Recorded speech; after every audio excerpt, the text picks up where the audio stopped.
Hello everyone, WhatsApp, क्या हाल चाल आप सभी के।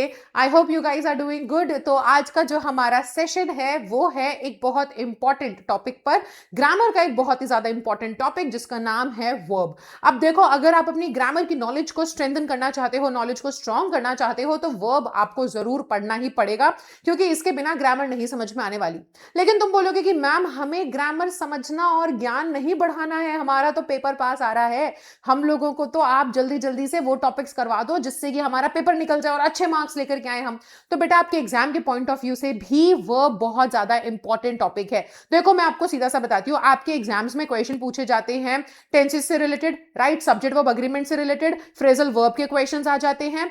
इसके अलावा reported speech, modal verb, active passive, question tag, ये सारे टॉपिक्स अगर तुमको समझने हैं और अगर इन टॉपिक्स को स्ट्रॉन्ग करना है तो बेटा इन टॉपिक्स का बेस ही वर्ब है। वर्ब से निकल करके टेंसेस बने हैं, वर्ब से निकल के सब्जेक्ट वर्ब अग्रीमेंट का टॉपिक आता है, रिपोर्टेड स्पीच, एक्टिव पैसिव, ये सारी चीजें जो टॉपिक्स ये इतने सारे आप पढ़ते हुए सारे शुरू होते हैं वर्ब से। तो फिर क्यों ना हम वर्ब की कहानी ही समझ लें। ठीक है, सो आज के लेक्चर में मैं आपको बेसिक से समझाने वाली हूं कि ये वर्ब होता क्या है, इसके जो टेक्निकलिटीज हैं वो सब मैं आपको समझाने वाली हूं, इसके पार्ट्स मैं आपको समझाने वाली हूं। देखो वर्ब ना दो तरीके के होते हैं, एक होता है बेसिक, एक होते हैं बेसिक वर्ब्स, राइट, और एक होते हैं एडवांस्ड लेवल वर्ड्स। वर्ड्स बोलो या वर्ब्स बोल लो, एडवांस लेवल वर्ब्स होते हैं। सो हम दोनों को ही कवर करेंगे। अब एडवांस वर्ब्स जो है ना, वहां तक पहुंचने के लिए पहले बेसिक स्ट्रॉन्ग करना पड़ेगा। तो आज की क्लास के अंदर मैं आप लोगों का बेसिक जो वर्ब की नॉलेज है उसको स्ट्रॉन्ग करने वाली हूं, और नेक्स्ट सेशन जो होगा वो एडवांस्ड वर्ब्स के ऊपर होने वाला है। And I am telling you, ये सेशन आपको बहुत मदद करेगा, आप इजीली क्वेश्चन सॉल्व कर पाओगे। स्पेशली वो जो क्वेश्चन आता है ना एग्जाम में कि correct form of the verb आपको यूज करनी है, आधे ज्यादा बच्चों को correct form of the verb ही नहीं पता होती है, कैसे आइडेंटिफाई करें ये भी नहीं पता होता। तो आज के सेशन के बाद आपको ये प्रॉब्लम नहीं होने वाली है। तो बिना किसी देरी के शुरू करते हैं। सो मेरे बारे में तो आप जानते ही होंगे, मेरा नाम है निकिता सिंह और मैं आपको इस पूरे इंग्लिश की जर्नी में हेल्प करने वाली हूं, right. I am going to help you out with your English exam. तो शुरू करते हैं। अब ये वर्ब होता क्या है, देखो सिंपल सा क्वेश्चन है। मैं अगर आपसे पूछूं कि आप बताओ बेटा ये वर्ब क्या है, क्या होती है ये चीज, तो सबसे पहली एक चीज ना जो बच्चे के दिमाग में तुरंत आती है, कुछ बच्चे तो बोलेंगे मैम ये क्रिया होती है। यार तुमने एक शब्द को उसका हिंदी वाला नाम बता दिया है, मैं नाम नहीं पूछ रही कि हिंदी में क्या कहते हैं, मैं पूछ रही हूँ ये वर्ब होता क्या है। तो जब भी मैंने ना इतने सालों में स्टूडेंट से पूछा है वर्ब क्या होता है, तो एक जवाब उनके दिमाग में उछल उछल के आता है कि मैम ये तो एक्शन वाले वर्ड होते हैं। तुम्हारे दिमाग में भी आ रहा होगा, राइट, तुम भी सोच रहे हो कि अरे यार ये कौन सी बड़ी बात है, ये तो एक्शन बताने वाले वर्ड्स होते हैं। तो अगर बेटा हम वर्ब की डेफिनेशन को समझे और अगर मैंने आपसे पूछा ये वर्ब क्या है इसे डिफाइन करो, तो आपके दिमाग में भी अगर ये आया कि मैम ये एक्शन वाले वर्ड्स हैं, तो आप 50% ठीक हो, 100% ठीक नहीं हो, क्योंकि वर्ब सिर्फ और सिर्फ एक्शन नहीं बताते, ये और भी बहुत सारी जानकारी देते हैं, ये स्टेट ऑफ बीइंग ये भी बताते हैं। ठीक है, तो वर्ब का मतलब क्या है, वर्ब का मतलब है ऐसे वर्ड्स जो या तो किसी चीज के होने के बारे में बताएंगे या फिर वो किसी एक्शन के बारे में बता रहे होंगे, वो होते हैं वर्ब। इतना समझ में आ गया, ये पहले दिमाग में बैठा लेंगे हम। अगर आप नोट्स बना रहे हो तो बहुत अच्छी बात है, बनाते हुए चलो, वरना ये आपको पीडीएफ पे सब कुछ मिलेगा ही, मैं लिख लिख के पढ़ाती हूँ, यही मेरा स्टाइल है, राइट।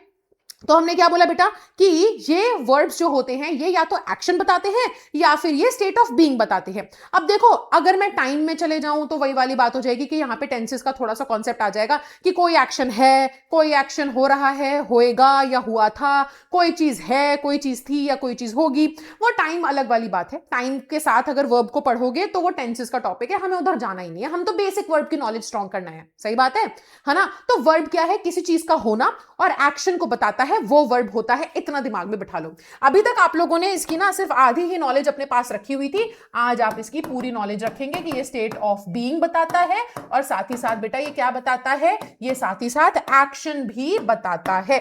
गॉट इट, है ना। तो ये होते हैं हमारे वर्ब। अब देखो डेफिनेशन तुम्हें समझ में आ गई कि वर्ब एक्शन बताने वाले और स्टेट ऑफ बीइंग बताने वाले वर्ड्स होते हैं। अब यहां से आपको आगे बढ़ना है कि वर्ब हमारे पास दो टाइप के होते हैं।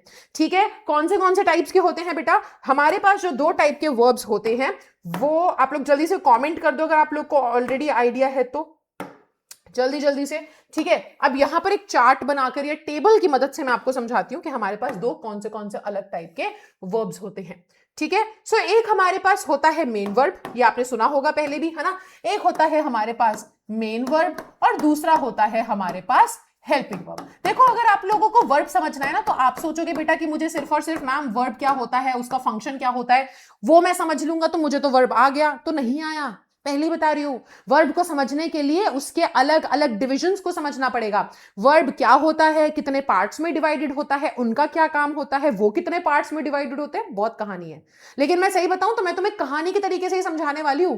ये है भी एक बहुत ही खिचड़ी वाली कहानी, लेकिन अगर तुम एक प्यारी सी कहानी की मदद से समझोगे तो बहुत आसानी से समझ में आएगा। और मैं सही बता रही हूं, वो रट्टा मारने वाला कॉन्सेप्ट हट जाएगा। जो बच्चे ना वर्ब्स को रटने चले जाते हैं वो ज्यादा कंफ्यूज होते हैं। तुम इसको रटने की जगह समझने की कोशिश करना, तो मैं बता रही हूं कंफ्यूजन भी नहीं होगा और लंबे समय तक याद रहेगा। ठीक है, तो हमने क्या बोला कि वर्ब तो एक्शन बताने वाले और स्टेट ऑफ बीइंग बताने वाले वर्ड्स थे। ठीक है, हम समझ गए। अब हम बोल रहे हैं कि वर्ब्स ना दो तरीके से डिवाइड होते हैं। ठीक है, दो तरीके से वर्ब डिवाइड होते हैं। कैसे डिवाइड होते हैं? एक होता है हमारा मेन वर्ब और एक होता है हमारा हेल्पिंग वर्ब। अब यहां पे क्वेश्चन आता है कि मैम ये मेन वर्ब और हेल्पिंग वर्ब का मतलब क्या होता है? देखो, अगर इनका मतलब समझना है, अगर आपको इनका काम समझना है तो पहले इनके नाम को समझना पड़ेगा। अब इनके नाम को कैसे समझे? तो देखो, मेन वर्ब, इसका नाम क्या है? ये मेन है ना। ये है तो दो टाइप की वर्ब, लेकिन ये वाली मेन है और ये वाली हेल्पिंग है। ऐसा क्यों? इसके लिए आपको एक छोटा सा कॉन्सेप्ट मैं समझाती हूं यहां पर। ठीक है बेटा, आपको ना इंग्लिश लैंग्वेज का एक गोल्डन रूल याद रखना पड़ेगा और वो रूल ये है कि no sentence can be formed without verb. कोई भी सेंटेंस बेटा वर्ब के बिना बन नहीं सकता। और जब मैं वर्ब की बात करूं तो मैं यहां मेन वर्ब की बात कर रही हूं, लेकिन आप इतना ध्यान रखो कि कोई भी सेंटेंस बिना वर्ब के बन नहीं सकता। ठीक है, हर सेंटेंस के अंदर वर्ब होगी ही होगी। कोई ऐसा इंग्लिश लैंग्वेज में कोई ऐसा सेंटेंस नहीं है जिसके अंदर वर्ब ना हो। आ गया समझ में? अब ये सेंटेंस क्या होते हैं ये तो आप जानते होगे बेटा। सेंटेंस होते हैं बेसिकली ऐसे वर्ड्स के ग्रुप, है ना। ग्रुप होता है ना ये सेंटेंस की। जब हम बात करें तो सेंटेंस क्या होता है बेटा? ये होता है एक ग्रुप, किस चीज का? शब्दों का। शब्दों के समूह को या ग्रुप ऑफ वर्ड्स को हम सेंटेंस बोलते हैं। लेकिन ये भी कंप्लीट नहीं है मीनिंग, ये भी डेफिनेशन कंप्लीट नहीं है। ऐसा ग्रुप होना चाहिए शब्दों का जो कि मीनिंगफुल हो, याद रखना, जिसमें मीनिंग निकले। अगर मीनिंगफुल नहीं है तो फिर वो ग्रुप जो है शब्दों का वो सेंटेंस नहीं है। अगर मैं तुम्हें बोल दूं पेड़, पत्थर, चिड़िया, क्या ये सेंटेंस है? ये भी तो शब्दों का ग्रुप है। कितने 3-4 शब्द हैं इसके अंदर, पर ये सेंटेंस नहीं है क्योंकि ये मीनिंगफुल नहीं है। पर अगर मैं बोलूं कि पत्थर लेकर के, पत्थर अपनी चोंच में पत्थर पकड़ के चिड़िया पेड़ पर बैठी है, क्या ये सेंटेंस है? हाँ, क्योंकि इन सभी शब्दों को इस तरीके से रखा गया है, ये सारे शब्द मीनिंग दे रहे हैं। तो शब्द जब एक साथ इकट्ठे हो जाएं, ग्रुप बन जाए उनका, और वो मीनिंग देने लग जाएं तो वो सेंटेंस होता है। सेंटेंस का काम क्या होता है? मीनिंग देना। अपनी बातें हम सेंटेंस की मदद से दूसरे को समझाते हैं, दूसरे की बातें हम खुद समझते हैं। सही बात है। मेरी बात आप कैसे समझ पा रहे हो? सेंटेंस की मदद से, क्योंकि मैं इतने सारे सेंटेंसेस यूज कर रही हूं ना। ऐसे अब्बा डब्बा जब्बा करने लग जाऊंगी तो तुम्हें वैसे क्वेश्चन समझ में आने वाला। तो मैं सेंटेंसेस का मदद से बहुत सारे वर्ड्स यूज कर रही हूं जो मीनिंगफुल हैं, अपने इमोशंस, इंफॉर्मेशन, डेटा, वो सब आपको समझा पा रही हूं। और सिमिलरली आप भी सेंटेंसेस की मदद से मुझे अपने मन की बात, अपनी विचार मेरे साथ शेयर कर पाओगे। सीधी सी बात है बेटा। तो सेंटेंस अब ना ये काम करता कैसे है, इतना तो हमें समझ में आ गया कि मैम सेंटेंस क्या होता है। शब्दों, ग्रुप ऑफ वर्ड्स होता है जो मीनिंग देता है, मीनिंगफुल होना चाहिए। ठीक है, हम समझ गए। कोई भी सेंटेंस बिना वर्ब के बन नहीं सकता, यानी कि वर्ब इतना इंपॉर्टेंट है। समझो कि कोई भी सेंटेंस, मतलब इतने समय से, हम जब से ह्यूमन बीइंग्स इस पृथ्वी पर आए हैं यार, हम लोगों को जानवरों से कोई अलग कैसे करता है? क्योंकि हमारा दिमाग इवॉल्व हो चुका है, हम कम्युनिकेट कर सकते हैं, है ना। कम्युनिकेट हम सेंटेंस की मदद से करते हैं। तो सोचो अगर वर्ब नहीं होता ना, तो इतने समय से हम ये जो मानव जाति, ये जो बातें करते आ रहे हैं, कम्युनिकेट करते आ रहे हैं, ये कम्युनिकेशन पॉसिबल नहीं हो पाता। इतना इंपॉर्टेंट होता है वर्ब। तो ये अब मैंने बोला ना, कोई भी सेंटेंस बिना वर्ब के बन नहीं सकता।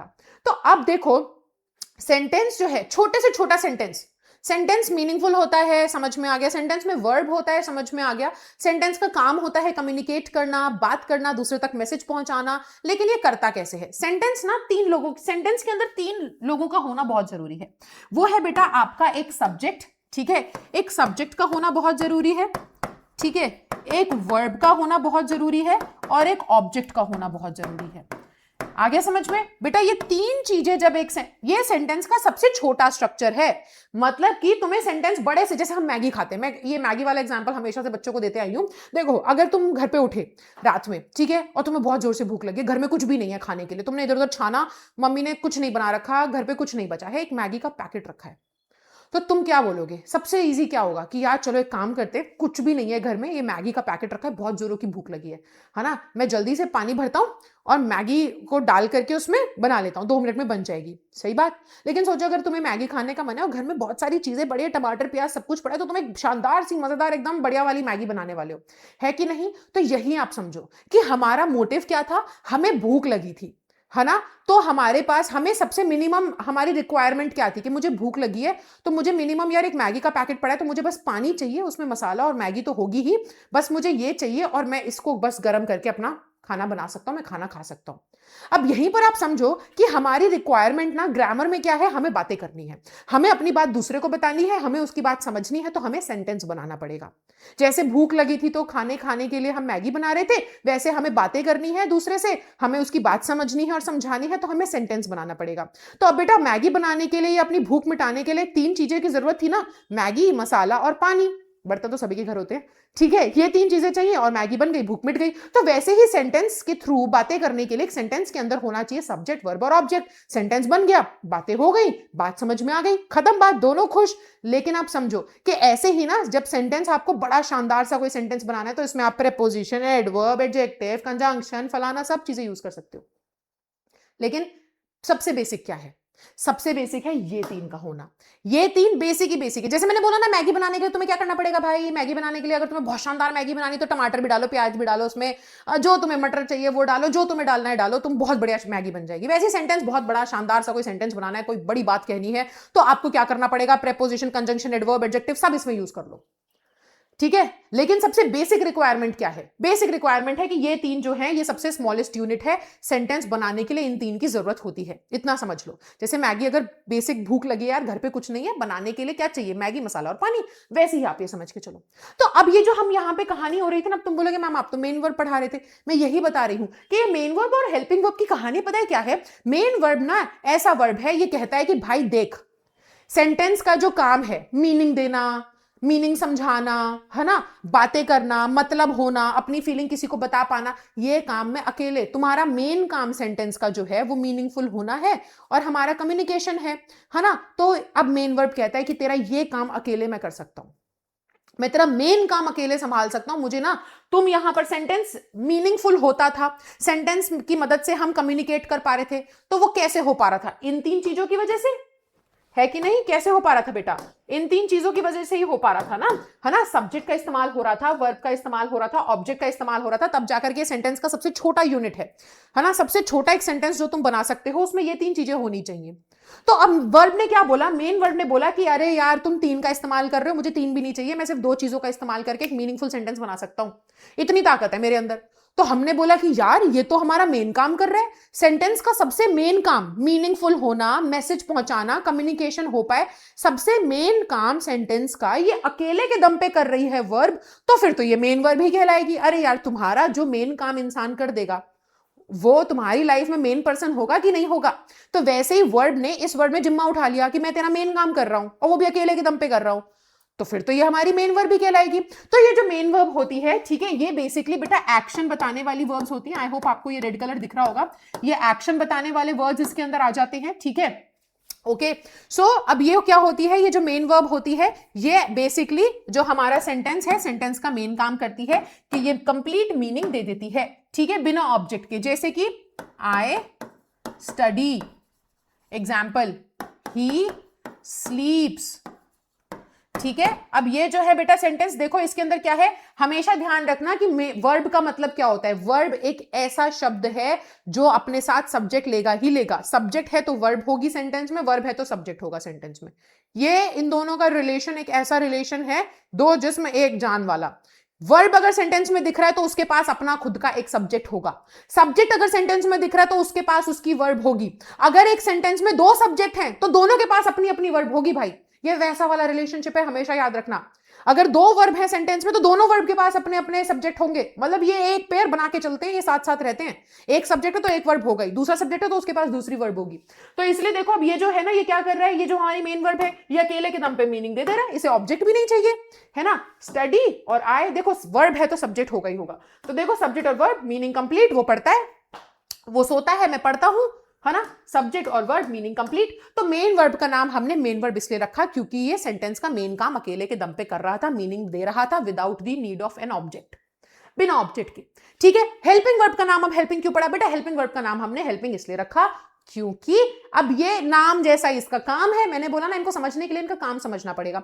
अब इनका नाम जैसा ही काम है, ये हेल्पिंग वर्ब इसलिए है क्योंकि ये कहता है कि देखिए भाई साहब मेरे से तो हो नहीं पाएगा, मैं इतना ताकतवर तो हूं नहीं मेन वर्ब जितना कि मैं अकेले मीनिंग देने लग जाऊं, मैं अकेले मीनिंग नहीं दे सकता, सीधी सी बात है। तो मैं क्या कर सकता हूं ना, पर मेरे को मदद चाहिए, आई नीड हेल्प, मुझे मेन वर्ब की मदद चाहिए। ठीक है, मेन वर्ब मेरे पास भेजो और मैं फिर मीनिंग देकर के दिखाऊंगा। फिर ये कहता है कि मैं तुम्हारी हेल्प भी करूंगा, मैं तुम्हारी ना ये जानने में हेल्प करूंगा कि कोई भी काम यानी कि कोई भी एक्शन यानी कि जो मेन वर्ब है उसके बारे में इंफॉर्मेशन भी दूंगा, वो काम कब हुआ, कैसे हुआ, किस मूड में हुआ, ये सब। तो हमने देखा कि यार ये जो वर्ब है ये हमारी मदद कर रही है, हमें ये मूड बिहाइंड द एक्शन या फिर जो इंटेंशन है वो बता रही है। ठीक है, ये हमें एक्स्ट्रा इंफॉर्मेशन दे रही है हमारे एक्शन के बारे में, तो ये हेल्प कर रही है, बेसिकली एक्स्ट्रा इंफॉर्मेशन देने में हमें हेल्प कर रही है। और इसे हेल्प चाहिए, ये अकेले के दम पे इसकी तरह मीनिंग भी नहीं दे सकती। तो हमने बोला भाई तू तो हेल्पिंग वर्ब इसका नाम रखेंगे। तो यहां से बेटा ये मेन वर्ब आता है, यहां से हेल्पिंग वर्ब आता है, इतना समझ लिया। अब यहां से समझो कि हेल्पिंग वर्ब भी डिवाइड होता है दो तरीके से। अभी मैंने क्या बोला, हेल्पिंग वर्ब क्या काम करता है? हेल्पिंग वर्ब एक काम करता है ना कि ये हेल्प लेता भी है और ये हेल्प करता भी है। तो अब बस इसी तरीके से हेल्पिंग वर्ब डिवाइड हो जाता है। ठीक है, ये क्या करता है बेटा, है ना, सबसे पहले हमारे पास आते हैं प्राइमरी हेल्पिंग वर्ब्स। ठीक है, पहले हमारे पास आते हैं प्राइमरी हेल्पिंग वर्ब, दूसरे हमारे पास आते हैं मॉडल वर्ब्स। ठीक है, सो ये दोनों ही क्या होते हैं? हेल्पिंग वर्ब होते हैं। अब बेटा यहां पर अगर देखा जाए, पिंक कलर लेते हैं, चलो यहां पे देखा जाए तो प्राइमरी हेल्पिंग वर्ब कौन से होते हैं? तुमने अभी तक देखा होगा is, am, are, was, were, has, have, had, do, does, did etcetera, ये जितने भी आपके होते हैं ये सारे के सारे प्राइमरी हेल्पिंग वर्ब होते हैं। और मॉडल वर्ब्स कौन से होते हैं? हमारे पास 13 मॉडल वर्ब्स होते हैं, जिसमें can, could, shall, should, will, would, may etcetera, may, might, must, ये सारे के सारे होते हैं। 13 हमारे पास मॉडल वर्ब्स होते हैं। ठीक है, तो हमने क्या बोला, हेल्पिंग वर्ब दो तरीके से, बहुत सिंपल स्टोरी है। वर्ब हमने समझा, वर्ब एक्शन बताते हैं और स्टेट ऑफ बीइंग बताते हैं। मैं रिपीट करूं ताकि आपको समझ में आए। वर्ब हेल्पिंग वर्ब क्या होते हैं? जो या तो एक्शन बताते हैं या तो स्टेट ऑफ बीइंग बताते हैं। कोई काम हो रहा होगा या किसी चीज के बारे में बात होगी या कोई चीज हो रही होगी, किसी चीज का होना। फॉर एग्जाम्पल देखो ना, अगर मैं बोलूं कि ये चश्मा जो है ये पर्पल कलर का है, तो अगर ये पर्पल कलर का है तो इसमें काम तो हो ही नहीं रहा ना, इसके अंदर तो कोई चीज है, ये पर्पल रंग की है, मौसम आज अच्छा है, तो कोई काम नहीं हो रहा, बस मौसम अच्छा है, किसी चीज का होना, मैं पढ़ा रही हूं तो मैं काम कर रही हूं। तो ये जो वर्ब्स हैं, हर सेंटेंस के अंदर वर्ब होती है। वर्ब होगा तो उसके पास अपना सब्जेक्ट होगा ही होगा, ये मुझे कहने की भी जरूरत नहीं है, ये तुम अपने दिमाग में गांठ बांध के रखो, ये हमेशा ऐसा ही रहने वाला है। ठीक है, वर्ब है तो सब्जेक्ट होगा ही। तो हर सेंटेंस के अंदर क्या होने वाला है? बिना वर्ब के सेंटेंस बन नहीं सकता। राइट, इतना हम समझ चुके हैं। देखो ना अपनी लाइफ में जितने भी आप सेंटेंसेस बनाते हो उसके अंदर वर्ब होता है। कोई भी सेंटेंस बना के देख लो। देखो अगर मैं बोलूं आई एम टीचिंग, तो पढ़ाने का काम हो रहा है, टीचिंग यहाँ पे एक्शन है, तो ये हमारा वर्ब है, एक्शन बताने वाला वर्ड, है ना। वहीं पे मैं बोलूं कि the weather is pleasant today, आज मौसम बड़ा सुहाना हो रखा है, तो यहां पर भी वर्ब है, क्योंकि यहां पर इज जो ये वर्ड है ये हमें बता रहा है कि किसी चीज का होना, कि कोई चीज ऐसी है।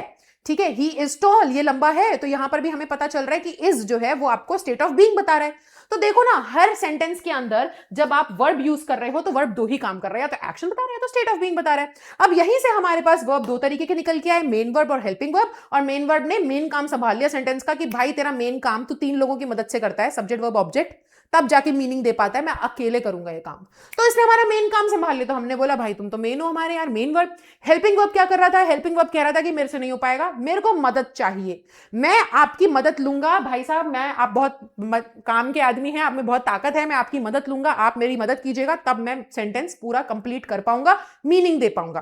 पर मैं तुम्हारी बदले में रिटर्न में मदद भी करूंगा, मैं तुम्हें बताऊंगा या तो कि काम होने के पीछे, यानी कि एक्शन जो परफॉर्म हो रहा है इसके पीछे का मूड क्या है, वो मॉडल वर्ब की मदद से बताता है, और या फिर वो किस टाइम पे हुआ, कितना काम कंप्लीट हुआ, वो प्राइमरी हेल्पिंग वर्ब की मदद से बताता है। तो ये बेटा अपने नाम के हिसाब से ही इनका काम है, समझ गए?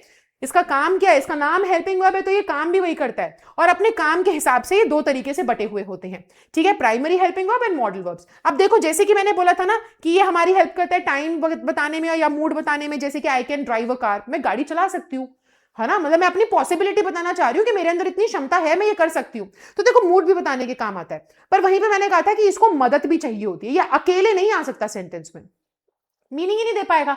ये कहता है भाई साहब मदद करो, आप आओ, आप बहुत ताकतवर हो, तभी मैं मीनिंग दे पाऊंगा। तो जब भी हम प्राइमरी हेल्पिंग वर्ब के साथ मेन वर्ब को लगा के पढ़ते हैं तो बेटा यहां से निकल के आता है कॉन्सेप्ट टेंसेस का। इज एमआर के साथ अगर आप कोई वर्ब का आईएनजी फॉर्म लगाओ, है ना, या वॉज वर्ब के साथ आईएनजी फॉर्म लगाओ, या हैज हैव हैड के साथ वर्ब की थर्ड फॉर्म लगाओ, तो वो वर्ब जो है वो मेन वर्ब की तो फॉर्म होती है। जो भी फॉर्म्स हम चेंज करते हैं ना, play played played, eat ate eaten, go went gone, वो सारी मेन वर्ब की होती हैं। तो मेन वर्ब के अलग अलग रूप का इस्तेमाल करते हो आप, तब जाकर के जब इसके साथ हम मेन वर्ब को पढ़ते हैं तब टेंसेस बनता है, जब इसके साथ आप मेन वर्ब को लगा के पढ़ते हो तब मॉडल वर्ब बनता है, सीधी सी बात। तो देखो यही है, यहीं से कॉन्सेप्ट्स निकल रहे हैं, समझ में आया? Tenses, modal verb, separate verb agreement सब यहीं से निकलता है। तो ये तो हो गया हेल्पिंग वर्ब का काम। अब यहीं से मेन वर्ब भी हमारा डिवाइडेड है भाई। और मेन वर्ब किस तरीके से डिवाइडेड है बेटा? अब देखो मेन वर्ब जो है हमारा वो डिवाइडेड है दो कैटेगरीज में। एक कैटेगरी है इसकी ट्रांजिटिव वर्ब्स की, ठीक है, और एक कैटेगरी है इसकी इन ट्रांजिटिव वर्ब्स की। अब आप बोलोगे मैम ये तो हमें समझ में आ गया कि ये कैसे डिवाइड हुआ, ये अपने नाम के बेसिस पर डिवाइड हो गया भाई, ये हेल्प करता है तो ये किस तरीके से हेल्प करता है उस तरीके से डिवाइड हो गया, ठीक है। और क्योंकि इसे हेल्प चाहिए होती है कोई भी चीज समझाने के लिए या सेंटेंस मीनिंगफुल बनाने के लिए, तो यहां से नए नए कॉन्सेप्ट्स भी निकल गए। जब ये इधर हेल्प लेता है मेन वर्ब की तो टेंसेस, इधर हेल्प लेता है मेन वर्ब की तो मॉडल। लेकिन इसका क्या काम है, ये कैसे डिवाइड हो रहा है बेटा? ये भी इसका क्या था, इसका मेन वर्ब हमने नाम क्यों रखा था? क्योंकि इसके पास ताकत थी, क्योंकि इसने बोला था कि मैं सेंटेंस का मेन काम अकेले संभालूंगा। लेकिन यार देखो जब शक्तिमान होता है ना तो शक्तिमान भी गंगाधर बनता है, मेरे कहने का मतलब है।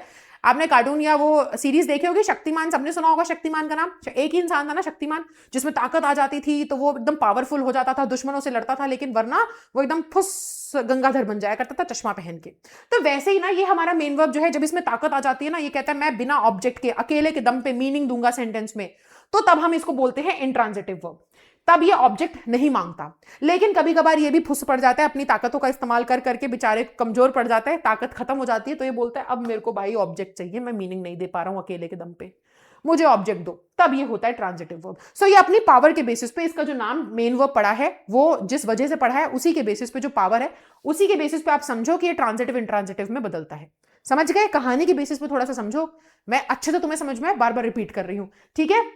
आया समझ में? तो बेटा हमें ना देखो ये हमें पढ़ना नहीं है। क्यों नहीं पढ़ना? क्योंकि भैया यहां से नए कॉन्सेप्ट निकल रहे हैं, ये पढ़ेंगे तब जब हमें टेंसेस पढ़ना होगा, इज एम आर के साथ वर्ब के अलग अलग फॉर्म और ये सब, ठीक है। मॉडल वर्ब हम तब पढ़ेंगे। हेल्पिंग वर्ब बेसिकली बेटा ये ना अलग ही कॉन्सेप्ट को जन्म देती है, यहां से मॉडल वर्ब्स का कॉन्सेप्ट निकल जाता है, ये हम अगली क्लास में कवर करेंगे। आज हम ध्यान देने वाले हैं मेन वर्ब के ऊपर, ट्रांजिटिव इंट्रांजिटिव को पढ़ने वाले हैं, ठीक है। सो अब सबसे पहले समझो कि ये ट्रांजिटिव वर्ब क्या होती है। ट्रांजिटिव वर्ब एंड दूसरा हमारे पास आता है बेटा एक इंट्रांजिटिव वर्ब, ठीक है। सो अब स्पेलिंग गलत लिख दी, इंट्रांजिटिव वर्ब, ठीक है। सो अब हमारे पास ये हो गए दो। तो मैंने क्या बोला था कि जब हमारा जो मेन वर्ब है उसके पास इतनी पावर होती है, वो कहता है कि अरे मैं बिना ऑब्जेक्ट के मीनिंग देके दिखाऊंगा, सिर्फ सब्जेक्ट की मदद से। सब्जेक्ट तो उसके साथ रहने वाला है, जब मैं वर्ब बोलूं तो सब्जेक्ट अपने आप समझ जाओ कि होगा ही होगा। तो ये तब जब इतना पावरफुल होता है कि कहता है कि मुझे ऑब्जेक्ट की भी जरूरत नहीं, अकेले मीनिंग दूंगा, तो बेटा तब ये इंट्रांजिटिव होता है। तो इंट्रांजिटिव वर्ब्स कौन सी वर्ब होती है? जब इनको क्या नहीं चाहिए होता बेटा? जब इनको ऑब्जेक्ट रिक्वायर्ड नहीं होता, नो ऑब्जेक्ट रिक्वायर्ड, जब इनको ऑब्जेक्ट नहीं चाहिए होता। लेकिन ट्रांजिटिव वर्ब कौन सी होती है? नाम में ही लिखा है, ट्रांस मतलब ट्रांसफर करने वाली, ठीक है। तो ये वो वाली वर्ब्स होती हैं जो कि जिनको ऑब्जेक्ट चाहिए होता है, ऑब्जेक्ट रिक्वायर्ड, यानी कि ट्रांसफर क्या करती है ये? भाई काम किसी चीज पे हुआ होगा, ये एक्शन ट्रांसफर करती हैं, ठीक है। तो यहां पर मेन वर्ब जो थी वो दो तरीके से कैटेगराइज हुई, इंट्रांजिटिव वर्ब यानी कि एक्शन ये अकेले समझा देगा तुमको, या अकेले तुमको मीनिंग समझा देगा। ही स्लीप्स, वो सोता है, समझ में आ गया हमें, कहां सोता है, बिस्तर पे, क्या, हमें इतना भी जानने की जरूरत नहीं है, एक्स्ट्रा इंफॉर्मेशन चाहिए वो एक अलग चीज है, लेकिन इतने में भी सेंटेंस अपने आप में एक पूरा है ना, कि वो सोता है, ही स्लीप्स, सब्जेक्ट था, वर्ब था, मीनिंग कंप्लीट, ठीक है। तो ये किस कैटेगरी में आया, ये आया इंट्रांजिटिव वर्ब की कैटेगरी में, क्योंकि एक्शन किसी और पे ट्रांसफर नहीं हुआ, अपने तक सीमित था, सब्जेक्ट और वर्ब ने मिलकर मीनिंग दे दिया।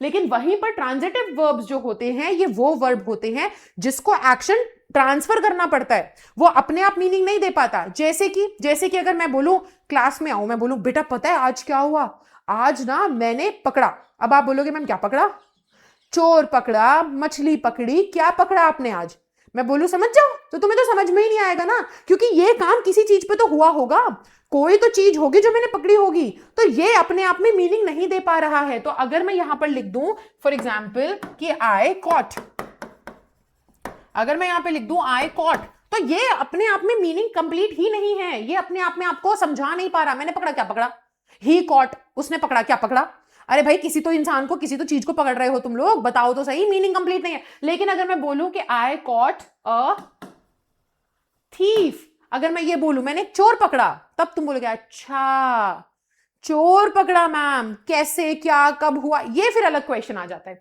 तो अब आप समझो बेटा कि ट्रांजिटिव वर्ब्स वो होती हैं जो ऑब्जेक्ट लेती हैं, जब हमारा बहुत ही ज्यादा हमारी क्रिया थक जाती है, मेरे से नहीं हो पाएगा भाई मेरी मदद करो, मैं बिना ऑब्जेक्ट की मीनिंग नहीं दे पा रहा हूं, तो ये क्या करती है, ये ऑब्जेक्ट लेती है ताकि अपना एक्शन इस पर ट्रांसफर कर सके, अपना बोझ थोड़ा सा इस पर डाल सके, मीनिंग दे सके। इंट्रांजिटिव वर्ब को कोई ऑब्जेक्ट नहीं चाहिए होता, ये बोलती है हम इतने में काफी है, हमें कोई मीनिंग देने की, हमें कहीं और ऑब्जेक्ट, हमें अपना काम किसी और पे डालने की जरूरत नहीं है, ठीक है, हम अपने तक सीमित है, हम मीनिंग दे पा रहे हैं।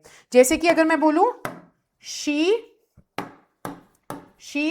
वेंट, वो गई सीधा, तो ये क्या है, ये हमारा इंट्रांजिटिव वर्ब का एग्जांपल है, ये हमारा ट्रांजिटिव वर्ब का एग्जांपल है।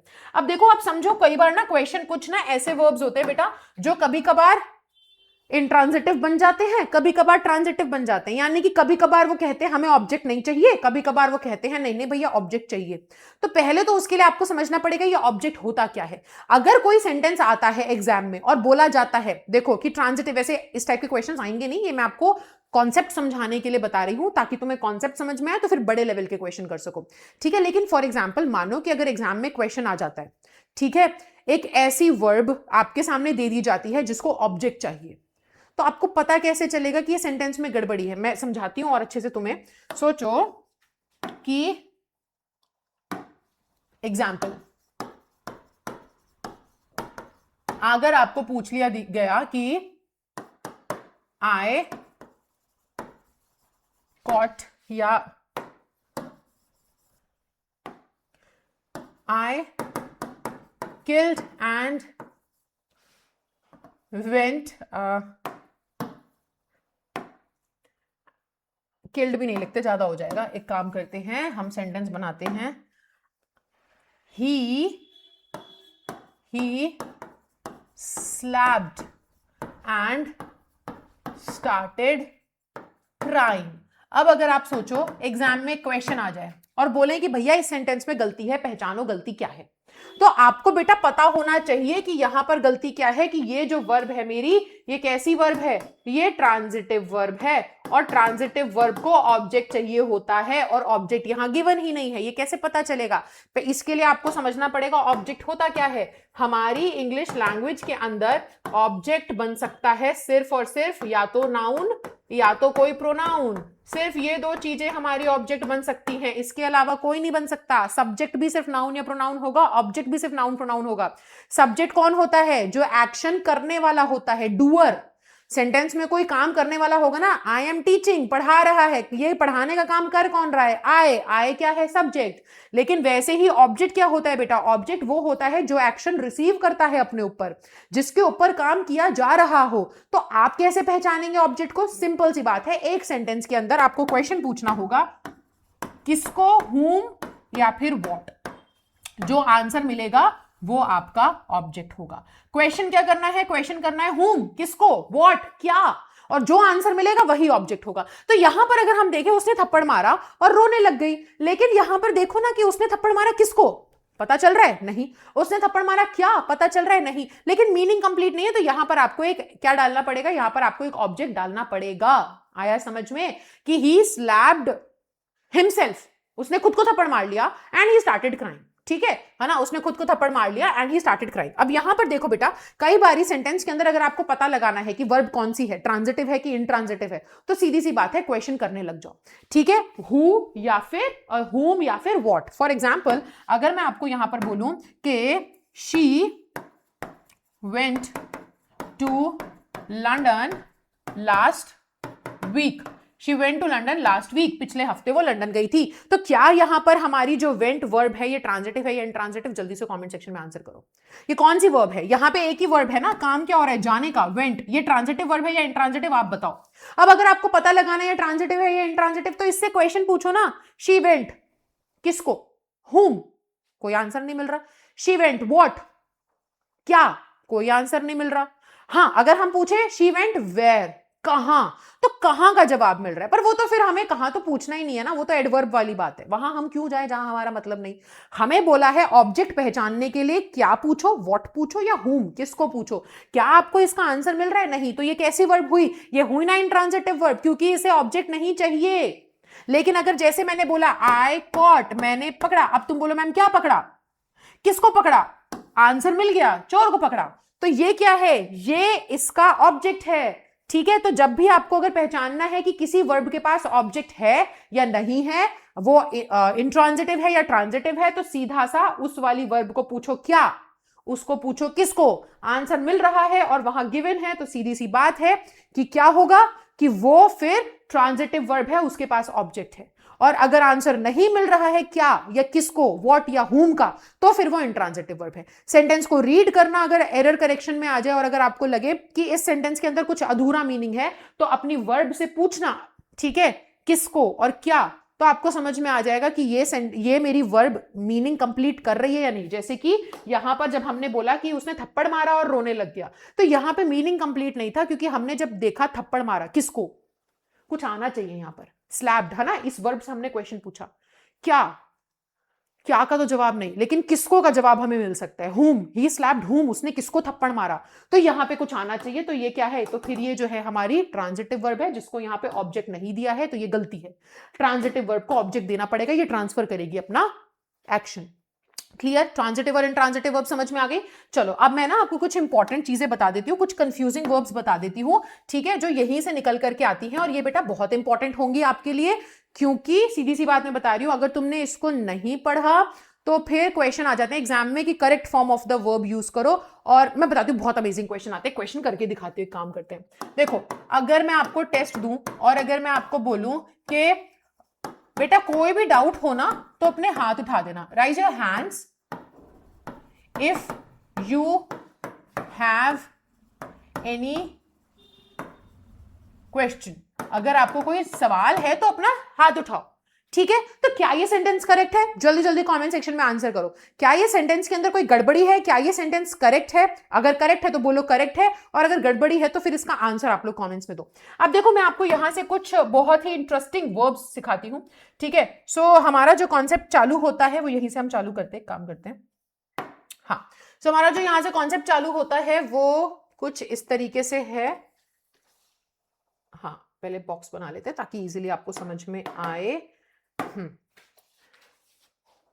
Verb 1, verb 2, verb 1 and verb 2, ठीक है।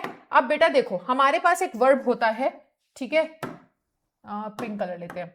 हमारे पास एक वर्ब होता है राइज, और हमारे पास एक वर्ब होता है रेज, ठीक है। दोनों का मतलब अब ध्यान से समझ के चलो, राइज और रेज। तो राइज के ना 3 वर्ब फॉर्म्स क्या होते हैं, राइज, रोज, रिजन, ठीक है। Raise, raised, raised. इतना समझ में आया? इतना क्लियर है सबको? देखो जल्दी जल्दी से, हाँ भाई स्क्रीन पर इतना समझ में आया सब लोगों को? अच्छे से देख लो एक बारी। गॉट इट बेटा? ठीक है, चलो, सो अब राइज, रोज, रिजन और रेज्ड, रेज्ड।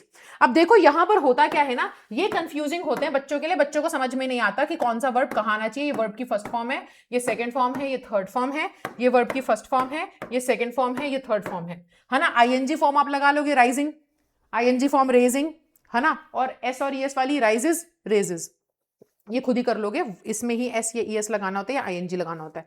अब बेटा दोनों में ना फर्क है, देखो मीनिंग का फर्क है। सबसे पहले तो राइज का मतलब होता है उठना या उगना, तो कोई, अब एक बात बताओ, और रेज का मतलब होता है उठाना, ठीक है, उठाना, बढ़ाना, कोई चीज आप बढ़ा रहे हो या उठा रहे हो। तो एक बात बताओ कि कौन से वाले वर्ब के अंदर आपको लग रहा है कि एक्शन ट्रांसफर होगा। अगर मैं बोलूं उठना, तो क्या हम इसमें किसी, ये एक्शन किसी और चीज पे परफॉर्म होगा या खुद हो जाएगा ये एक्शन? इसको किसी और चीज की जरूरत पड़ेगी क्या? नहीं पड़ेगी ना। लेकिन मैं बोलूं उठाना, बढ़ाना, तो किसी चीज को तो उठाने की बात हो रही होगी, है कि नहीं? तो यानी कि ये एक्शन ट्रांसफर होगा किसी और पे। उठने का मत, देखो राइज, राइज अप, है ना, राइज अप कैसे बोलेंगे? अगर मैं बोलूं the sun rises in the east, तो वो खुद उठ जाता है ना, ईस्ट में सूरज अपने आप उग जाता है, उगना भी तो है इसका मीनिंग, अपने आप उग जाता है कि नहीं, उसे उठाना थोड़ी पड़ता है। लेकिन अगर मैं बोलूं कि रेज योर हैंड्स, यहां राइज लिखा है, यहां रेज होना चाहिए, क्योंकि यहां पर बात क्या हो रही है, रेज, उठाओ। क्या उठाएं? अपना हाथ उठाओ अगर सवाल हो तो यहां पे कोई चीज आप कर रहे हो, एक्शन किसी और चीज पे हो रहा है, रेज किसी चीज को किया जा रहा है ना, हाथ को उठाया जा रहा है, रेज योर हैंड्स। सो ये जो है ना बेटा, ये होता है हमारा, क्या समझ रहे हो, ये होता है हमारा ट्रांजिटिव वर्ब, ठीक है, ये होता है ट्रांजिटिव वर्ब और ये होता है इंट्रांजिटिव वर्ब। तो आपको मालूम होना चाहिए कि कौन सा वाला कहां आएगा, ठीक है। सो राइज अगर मैं बोलूं तो राइज यहां नहीं होना चाहिए, क्योंकि इसको ऑब्जेक्ट नहीं चाहिए, सीधी सी बात है। राइज उठना, क्या उठना, क्या उगना, कोई जवाब नहीं आ रहा। उठना मतलब उठना, अपने आप में मीनिंग कंप्लीट है। तो राइज योर हैंड नहीं हो सकता, लेकिन हम बोलेंगे क्या, उठाना।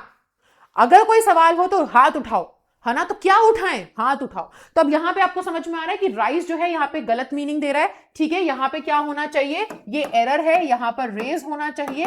पहली बात तो राइज आपका इंट्रांजिटिव वर्ब है, तो उसके बाद कोई नाउन प्रोनाउन नहीं आना चाहिए, क्योंकि इसको नहीं चाहिए होता कोई भी ऑब्जेक्ट। लेकिन हाँ, रेज यहां पर आएगा, रेज को चाहिए ऑब्जेक्ट और वो मीनिंग भी कंप्लीट दे रहा है, तो रेज के पास आंसर भी है, raise what, raise what, your hand.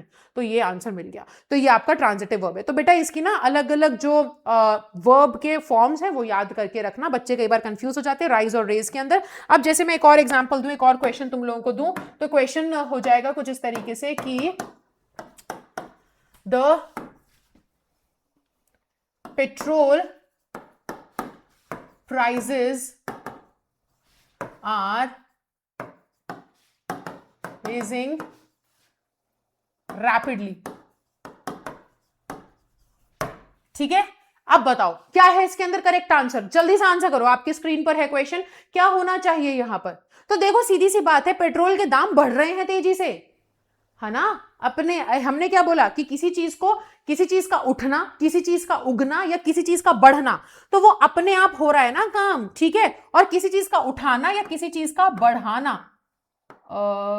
ऐसे लिख देती हूं, बढ़ाना, है ना, और एक होता है बढ़ना। कोई चीज अपने आप आगे बढ़ रही है कि नहीं, और किसी चीज को बढ़ाया जा रहा है।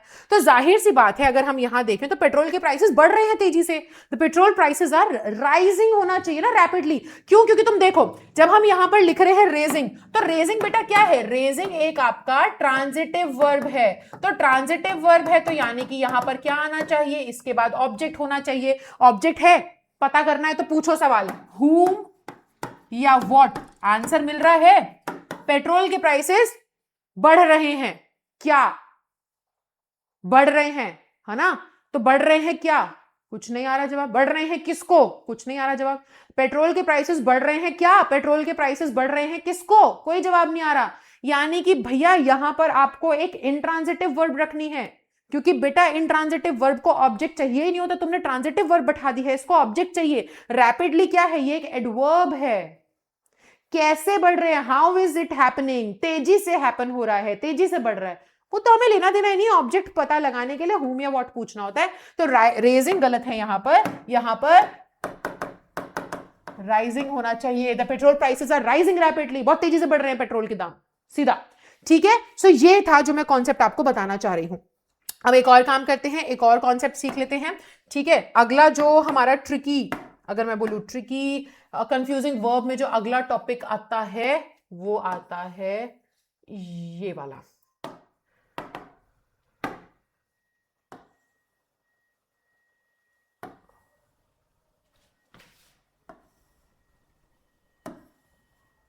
ठीक है, देखो आपने ये वर्ड सुना होगा फाइंड, है ना, और एक होता है फाउंड। दो वर्ड्स के अलग अलग मीनिंग है, ध्यान से सुनना। Find, found, found, found, founded, founded. अब ये क्या मतलब है? देखो ये अलग अलग वर्ब्स हैं, अलग अलग मीनिंग रखती हैं। V1, V2 वर्ब की third form, V1, V2, V3। बेटा जब हम किसी चीज के खोजने का मीनिंग देते हैं, है ना, मेरे को आई फाउंड अ 500 रुपी नोट, है ना, I found a 500 rupees note, so मेरे को 500 का नोट मिला। जब आप किसी चीज के खोजने या मिलने की बात करते हो, ठीक है, कि आपने कोई चीज पाई, आपको कोई चीज मिली, आप कोई चीज खोज रहे हो, I am finding, have you found my, did you find my notebook lying around, क्या तुमको मेरी नोटबुक पड़ी मिली कहीं पर, है ना। तो जब हम किसी चीज के खोजने का सेंस, है ना, ढूंढने के सेंस में, ठीक है, ढूंढना या पाना, इसके सेंस में जब बात करते हैं तो ये वाला फाइंड और इसके अलग अलग फॉर्म्स आते हैं। ठीक है, यहां पे मैं लिख देती हूं खोजना। ठीक है, लेकिन अगर मैं बोलूं फाउंड, फाउंडेड, फाउंडेड, तो बेटा ये होता है स्थापना करना। ठीक है, ये होता है किसी चीज का, किसी चीज की नींव रखी जाती है ना, फाउंडेशन। हाँ, तो ये होता है स्थापना करना। आया समझ में? ठीक है, सो इस चीज को जरूर से ध्यान रखेंगे, है ना। ये भी हमने देख लिया हमारा राइज रोज रीजन वाला, और अब ये वाला देख लो। सो बेटा बेसिकली यहां पर अब आपको समझना पड़ेगा इन दोनों ही के अंदर फर्क क्या होता है। अगर मैं आपसे बोलूं कि फॉर एग्जाम्पल मान के चलो, the university was found in 1947, क्या ये सेंटेंस करेक्ट है? सोचो। तो अब आप बोलोगे कि मैम देखने में तो सही लग रहा है, सुनने में तो सही लग रहा है। नहीं है ये सही, क्योंकि बेटा पहली बात आप समझो ये पैसिव वॉइस में है। ठीक है, तो पैसिव वॉइस में होता क्या है कि हम इज एम आर के साथ वर्ब की थर्ड फॉर्म लगा देते हैं। तो यहां पर अगर ये थर्ड फॉर्म लगी हुई है, तो ये थर्ड फॉर्म किसकी लगी हुई है? तो ये थर्ड फॉर्म बेटा यहां की लगी हुई है ना, और ये मीनिंग देता है खोजने का ना। तो यहां पे हम कह रहे हैं कि यूनिवर्सिटी को खोजा गया था 1947 में। क्यों भाई, कोई गड़ा हुआ खजाना थी क्या ये जिसको हम खोजने निकले थे? हाँ, वास्को ड गामा बन के कि चलो भाई खोज पे निकलते हैं, कहीं पे तो समुद्र पार कोई यूनिवर्सिटी हमें मिलेगी। नहीं, खोजा नहीं, यहाँ पे स्थापना की बात हो रही है कि इस यूनिवर्सिटी को स्थापित किया गया था 1947 में। तो बेटा वॉज के साथ जब वर्ब की थर्ड फॉर्म लगानी है तो इस वाली वर्ब की थर्ड फॉर्म नहीं, इसकी थर्ड फॉर्म आनी चाहिए। तो यहाँ पे फाउंडेड होना चाहिए, वॉज फाउंडेड इन 1947। समझे? तो ये आपको मीनिंग निकालना पड़ेगा, इस तरीके से रखना पड़ेगा। ठीक है, एक और क्वेश्चन दे देती हूं। चलो, अगर मैं बोलूं कि I have founded the books you were looking for, मैंने वो किताबें ढूंढ ली जो तुम ढूंढ रहे थे, जिसको तुम खोज रहे थे। ठीक है, तो वो किताबें मुझे मिल गई जिसको तुम खोज रहे थे। तो क्या ये सेंटेंस करेक्ट है? देखो मैं कंफ्यूजिंग वर्ब्स बता रही हूं आप लोगों को, कंफ्यूजन जो होता है ना वो मैं आपका क्लियर कर रही हूं। क्या ये सेंटेंस करेक्ट है? I founded the books you were looking for, अभी अभी मैंने बताया कि फाइंड, फाउंड, फाउंड। तो यहां पर मीनिंग क्या निकल रहा है फाउंड का? यहां पे मीनिंग निकल रहा है ढूंढना, खोजना, है ना, कि तुम ढूंढ रहे थे किसी किताब को और वो तुम्हें ढूंढते ढूंढते मिली है। तो यहां पे वो वाला मीनिंग है, या स्थापना करने वाला मीनिंग नहीं है। किताब की स्थापना थोड़ी करोगे तुम कि तू जो किताब ढूंढ रहा था ना उसकी स्थापना कर दी है मैंने, ये थोड़ी होगा। तो यहां पे बेसिकली बेटा फाइंड वाला मीनिंग है, खोजने वाला मीनिंग है। तो इसलिए बेटा हैव के साथ वर्ब की थर्ड फॉर्म आती है, तो फिर ये वाले वर्ब की थर्ड फॉर्म फाउंड होना चाहिए, फाउंडेड थोड़ी।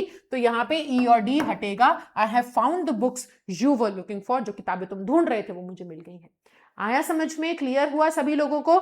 चलो अब मैं आपको बताती हूं एक नेक्स्ट कॉन्सेप्ट, और वो नेक्स्ट कॉन्सेप्ट क्या है? वो नेक्स्ट कॉन्सेप्ट कुछ इस तरीके से है कि हमारे पास ना कुछ वर्ब्स होती हैं, ठीक है? फ्लाई वर्ब है, फ्लाई का मुझे बताओ जरा 3 डिफरेंट वर्ब फॉर्म्स क्या होती हैं, जल्दी जल्दी से कमेंट सेक्शन में। बहुत इजी है, पता है मैंने एक बच्चे से पूछा था क्लास में कि फ्लाई की वर्ब फॉर्म्स बताओ, उसने पता जवाब क्या दिया था? Fly, flied, flied. और मैं एकदम हैरान थी कि ये बच्चा 12वीं में बैठा है, बताओ, और इसको यही नहीं पता है, ठीक है? सो आपके साथ ऐसा नहीं होना चाहिए। सो बेसिकली यहां पर देखो फ्लाई की जो वर्ब फॉर्म्स होती हैं वो होती है फ्लाई, फ्लू, मैंने भी देखो गड़बड़ कर दी ना, फ्लाई, फ्लू, फ्लोन, राइट? ऐसे ही बेटा एक वर्ब निकल करके आता है यहां पर हमारा, जो कि होता है फ्लो, फ्लोड, फ्लोड। तो कई बार बच्चे गड़बड़ी क्या करते हैं, समझ नहीं पाते, क्योंकि सुनने में सेम लगता है ना, तो वो सोचते हैं फ्लाई, फ्लू, फ्लोन होता है तो फ्लो, फ्लोन, फ्लोन हो जाएगा। ये सबसे मेजर गलती करते हैं बच्चे। क्वेश्चन आ जाता है ना एग्जाम के अंदर कि भैया correct form of the verb लगा दो, इस वाले वो एक सेंटेंस लिखेंगे और सेंटेंस के अंदर देखो मैं एक सेंटेंस लिख करके दिखाती हूँ। होता क्या है कि क्वेश्चन इस तरीके का आ जाता है कि due to the heavy rainfall, the river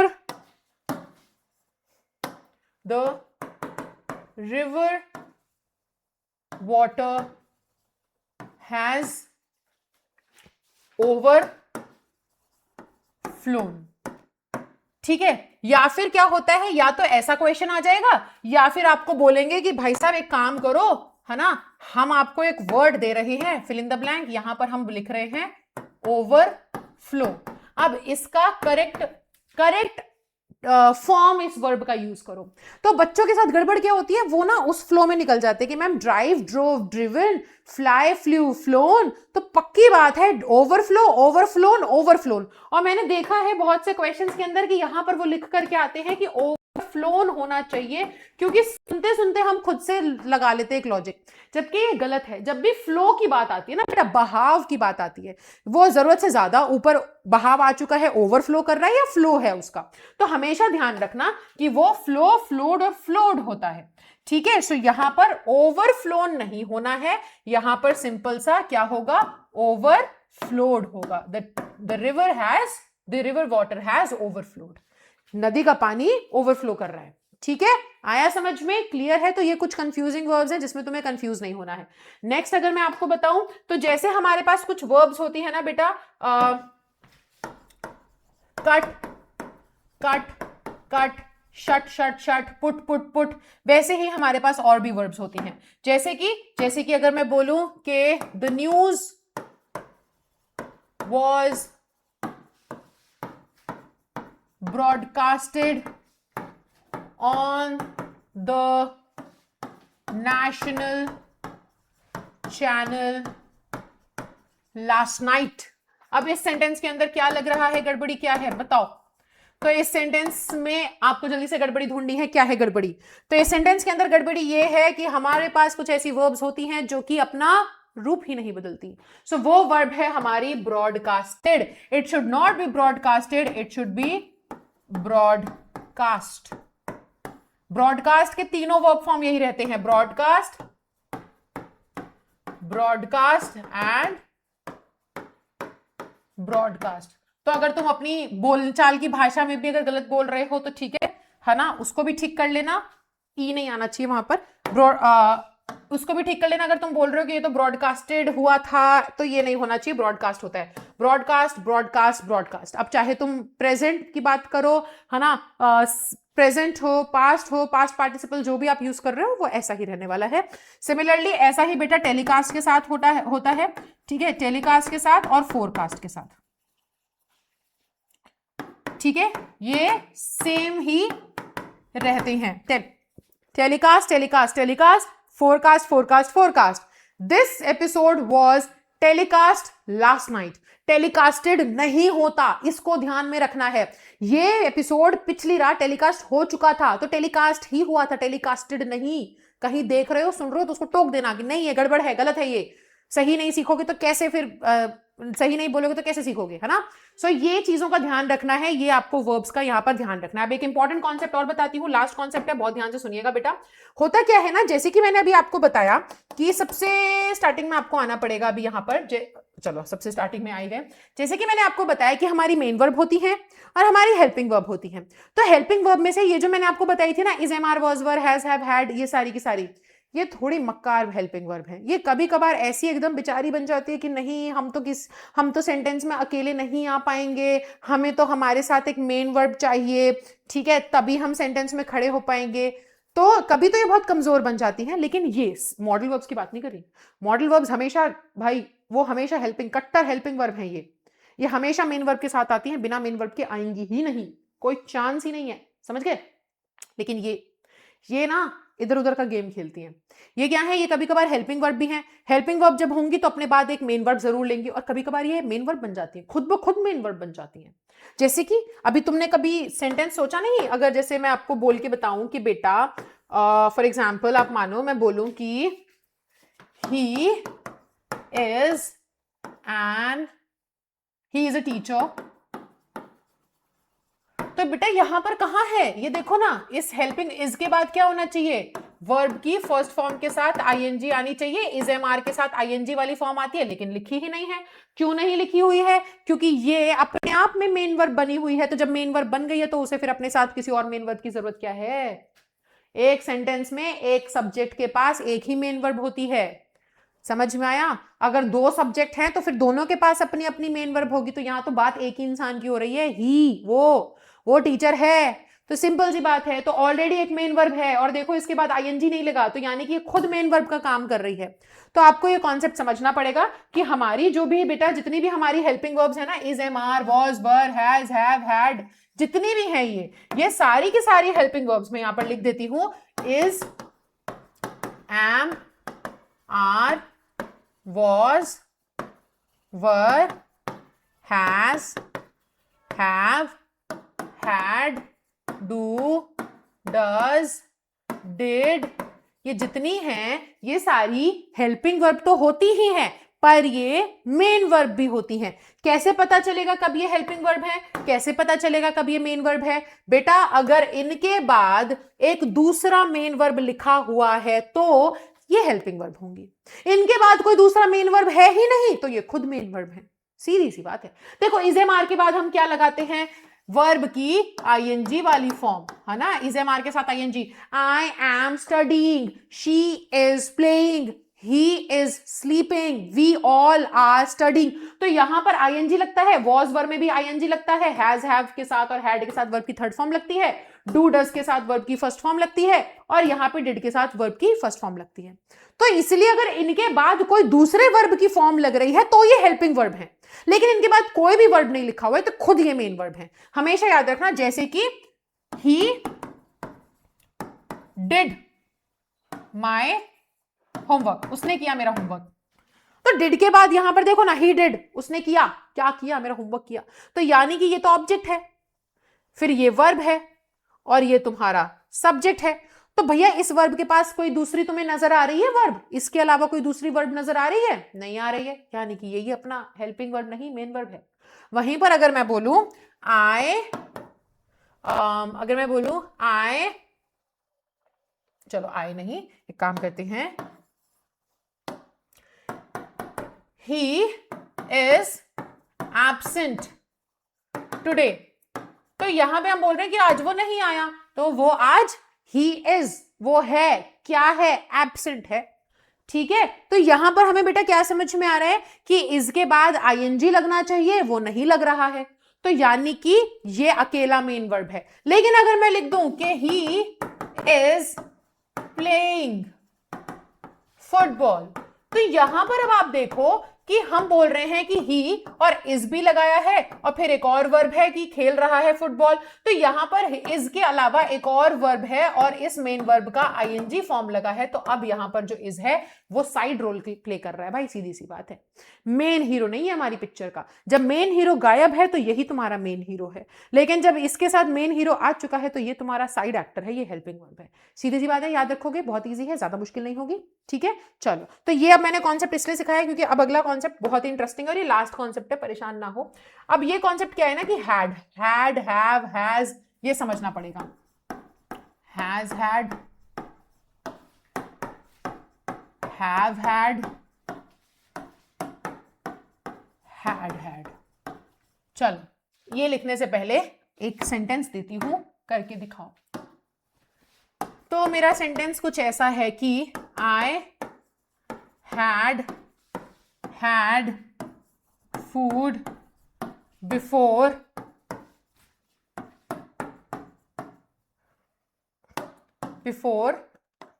I left the house. क्या ये सेंटेंस करेक्ट है? अब आधे से ज्यादा बच्चों को तो डाइजेस्ट ही नहीं होगा कि ये क्या गड़बड़ है, हैड क्या होता है, आई had food before I left the house, गड़बड़ है मैम, लेकिन ये सेंटेंस एकदम करेक्ट है। अब यही समझना पड़ेगा तुम्हें कि इसका मतलब क्या निकल रहा है मैम, ये एकदम करेक्ट है। तो इसका मतलब ये निकल रहा है कि बेटा देखो, जब हमारा ना हैड, जब भी हमारा हैड अगर हेल्पिंग वर्ब होगा, ठीक है, पहले तो मैं हैड नहीं, पहले तो मैं हैव बताती हूँ।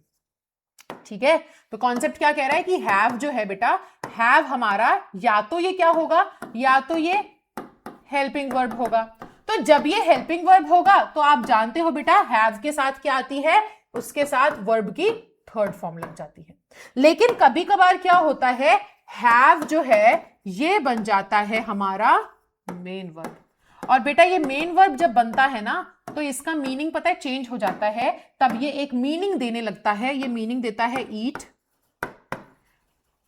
ड्रिंक, स्पेंड टाइम, समय बिताना, या फिर पोजेशन, किसी चीज का आपके पास होना, मेरे पास ये चीज है। जैसे मैं बोलती हूँ ना, जैसे कोई कहता है ना I have a car, I have a big red car, मेरे पास एक बड़ी लाल गाड़ी है, तो हैव क्यों बोलते हैं, ओन क्यों नहीं बोलते कि मैं ओन करता हूं, ये क्यों नहीं बोलते हम कि मैं उसका हकदार हूं, हकदार कहो या मैं उसका मालिक हूं, हम तो हैव बोलते हैं ना, I have a car, I have a big house, है ना, I have a swimming pool in my house. तो ये सब हैव क्यों लगाते हैं, क्योंकि हैव जो है वो अगर मेन वर्ब के तरीके से आ रहा है, अब तुम समझ गए ना ये कब मेन वर्ब है कब मेन वर्ब नहीं है। इनके बाद अगर कोई दूसरी वर्ब है, हैव के बाद अगर दूसरी वर्ब है थर्ड फॉर्म में, तो वो फिर हेल्पिंग वर्ब है। लेकिन अगर ये अकेला है सेंटेंस में तो ये मेन वर्ब है। तो ये जब मेन वर्ब होता है ना, तो जब हम बोलते हैं ना I have a big car, big house, तो हैव जो है वो मीनिंग अलग अलग देता है, खाने का भी देता है, पीने का भी देता है, समय बिताने का भी देता है, और कोई चीज है मेरे पास, पोजेशन का भी देता है। ठीक है, तो अब देखो, क्योंकि और मैंने अभी अभी तुमको बोला था लेक्चर के बीच में कि मेन वर्ब्स जो होते हैं ये फॉर्म बदलते रहते हैं। जैसे ईट है, eat, ate, eaten, play, played, played, drive, drove, driven, fly, flew, flown, तो ये सारे मेन वर्ब्स अपने फॉर्म बदलते हैं। तो वैसे ही बेटा जब ये मेन वर्ब बनता है तो इसके भी फॉर्म बदलते हैं। तो हमेशा याद रखिएगा कि हैव ये वर्ब की फर्स्ट फॉर्म होती है, हैड और हैड ये इसकी सेकेंड फॉर्म होती है, ये इसकी थर्ड फॉर्म होती है।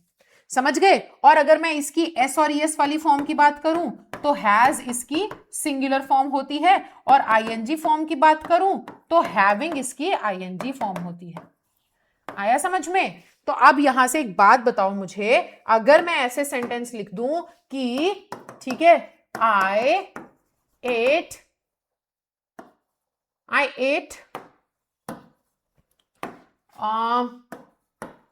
bread and butter in breakfast, मैंने ब्रेकफास्ट में ब्रेड एंड बटर खाया था। सिंपल सेंटेंस, इजी सेंटेंस, प्यारा सा सेंटेंस। लेकिन वहीं पर अगर मैं लिख दूं कि अब मैंने क्या बोला बेटा, ये जो हैव है, ये हैव खाने का भी तो मीनिंग देता है, ड्रिंक का भी तो मीनिंग देता है, स्पेंड टाइम का मीनिंग भी देता है, पोजेशन का मीनिंग भी देता है। तो अगर मैं खाने की बात कर रही हूं और मैं यहां पर लिख रही हूं कि I ate bread and butter in breakfast, तो अगर मैंने यहां पर ईट लिखा है, ईट वर्ब की फर्स्ट फॉर्म होती है, एट वर्ब की सेकेंड फॉर्म होती है, ईटन वर्ब की थर्ड फॉर्म होती है। तो वहीं पर बेटा हैव जो है वो वर्ब की फर्स्ट फॉर्म होती है ना, हैड वर्ब की सेकंड फॉर्म होती है और हैड वर्ब की थर्ड फॉर्म होती है। तो अगर इसके हिसाब से हम देखें तो मैं यहां पे ईट का मीनिंग देना चाह रही हूं, तो ईट का मीनिंग इसकी मदद से भी तो दे सकती हूं, अभी हमने सीखा। तो यहां पर हम बोल रहे हैं कि मैंने खाया था ब्रेड एंड बटर ब्रेकफास्ट में, यानी कि I ate bread and butter in the breakfast, ate. तो इसकी जगह पे मैं इसकी भी तो सेकंड फॉर्म लगा सकती हूं। तो ये भी तो हो सकता है कि I had bread and butter in the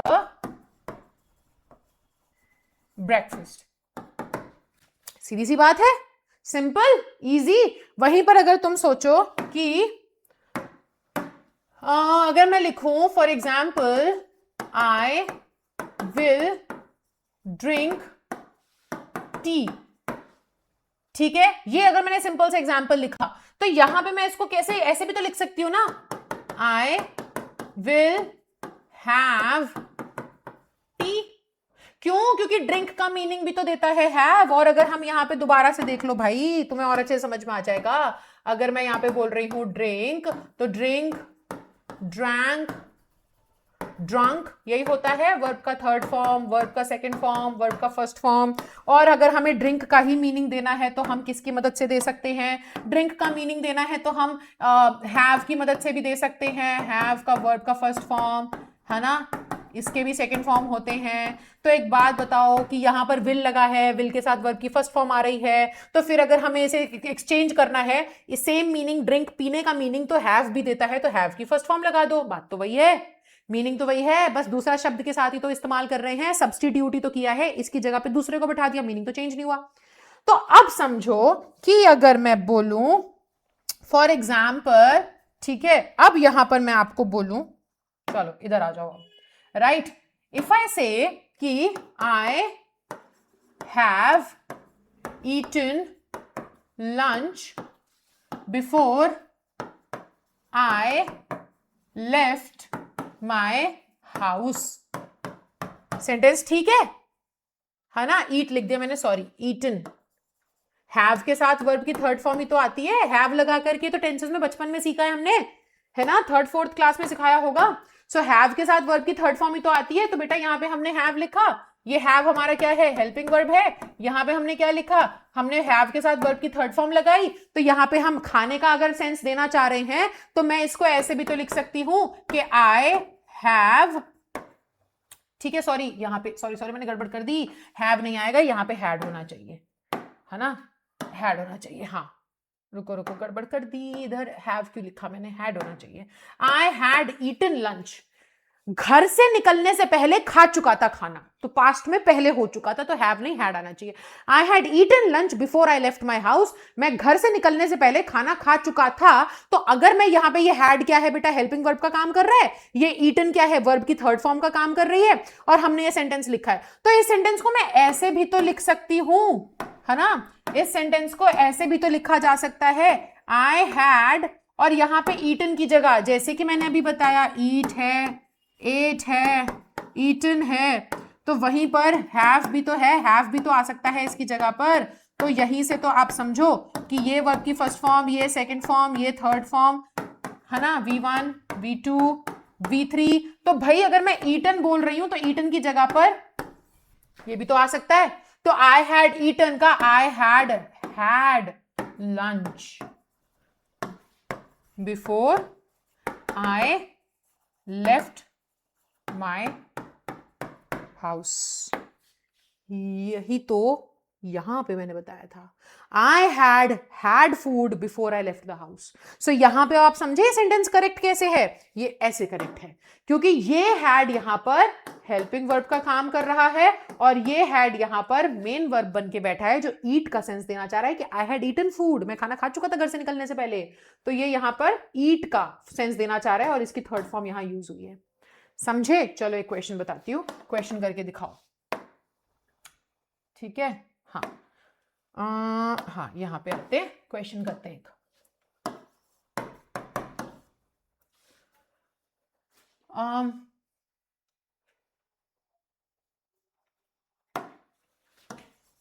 थोड़ा सा नीचे, हाँ क्वेश्चन, कोई बढ़िया सा क्वेश्चन देते हैं आप लोगों को। मान लीजिए she must had studied for the test, उसे जरूर पढ़ाई करी होगी टेस्ट के लिए। क्या ये सेंटेंस करेक्ट है? बताओ, क्या ये सेंटेंस करेक्ट है? हाँ जी, करेक्ट नहीं है ना? क्यों करेक्ट नहीं है? क्योंकि पहली बात हमेशा यहां पे याद रखना कि मस्ट एक क्या है, मॉडल वर्ब है और मॉडल वर्ब के बाद हमेशा वर्ब की फर्स्ट फॉर्म आनी चाहिए। तो यहां पर बेटा फर्स्ट फॉर्म हैड की फर्स्ट फॉर्म क्या होती है? हैव होती है। समझ गए? तो शी मस्ट हैव स्टडीड होना चाहिए। क्लियर? इतना क्लियर? ठीक है। मॉडल वर्ब्स के बाद हमेशा फर्स्ट फॉर्म आती है, हमेशा हमेशा हमेशा। तो यहां पे हैड नहीं आएगा, हैव आएगा। अब दूसरा एक और मैं अगर चीज तुमसे पूछूं कि क्वेश्चन पूछते हैं, question number 2, before meeting him in person I